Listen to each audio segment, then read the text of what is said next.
Leviticus 6. And the Lord spoke to Moses, saying, If a person sins and commits a trespass against the Lord by lying to his neighbor about what was delivered to him for safekeeping, or about a place, or about a robbery, or if he has extorted from his neighbor, or if he has found what was lost and lies concerning it, and swears falsely, in any one of these things that a man may do in which he sins, then it shall be because he has sinned and is guilty, that he has restored what he has stolen, or the thing which he has extorted, or what was delivered to him for safekeeping, or the lost thing which he found, or all that about which he has sworn falsely.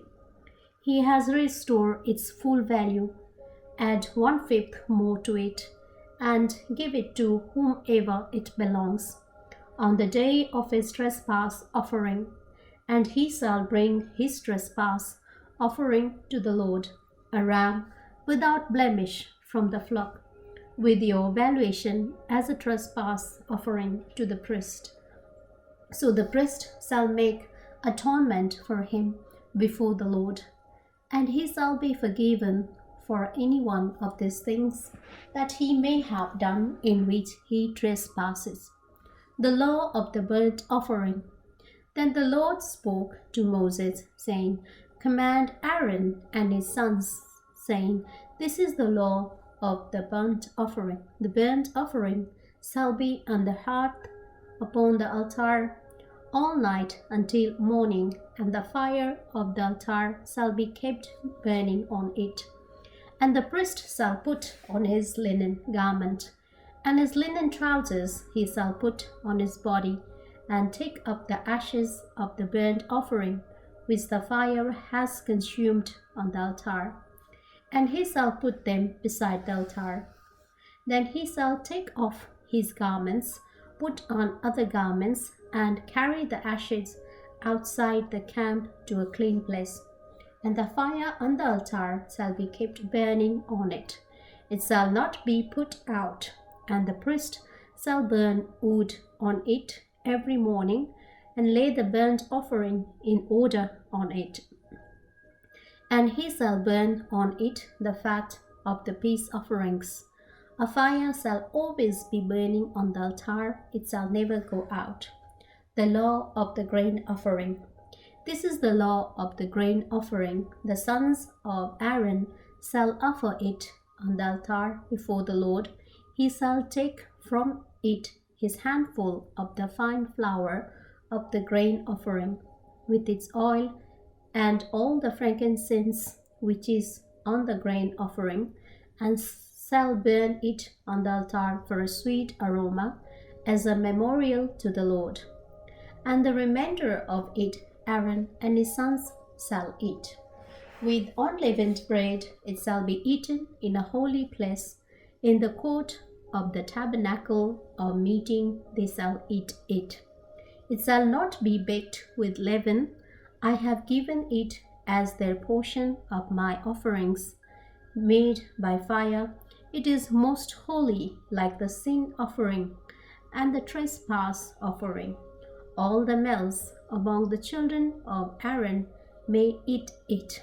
It shall be a statute forever in your generations concerning the offerings made by fire to the Lord.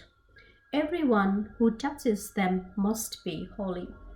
And the Lord spoke to Moses, saying, This is the offering of Aaron and his sons, which they shall offer to the Lord, beginning on the day when he is anointed, 1/10 of an ephah of fine flour as a daily grain offering, half of it in the morning and half of it at night. It shall be made in a pan with oil. When it is mixed, you shall bring it in. The baked pieces of the grain offering you shall offer for a sweet aroma to the Lord. The priest from among his sons, who is anointed in his place, shall offer it. It is a statute forever to the Lord. It shall be wholly burnt. For every grain offering for the priest shall be wholly burnt. It shall not be eaten. The law of the sin offering. Also the Lord spoke to Moses, saying, Speak to Aaron and to his sons, saying, This is the law of the sin offering.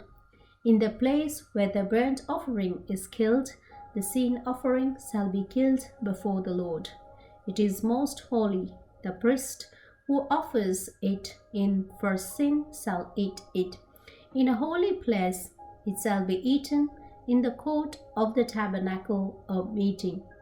Everyone who touches its flesh must be holy, and when its blood is sprinkled on any garment, you shall wash that on which it was sprinkled in a holy place. But the earthen vessel in which it is boiled shall be broken, and if it is boiled in a bronze pot, it shall be both scourged and rinsed in water. All the males among the priests may eat it. It is most holy.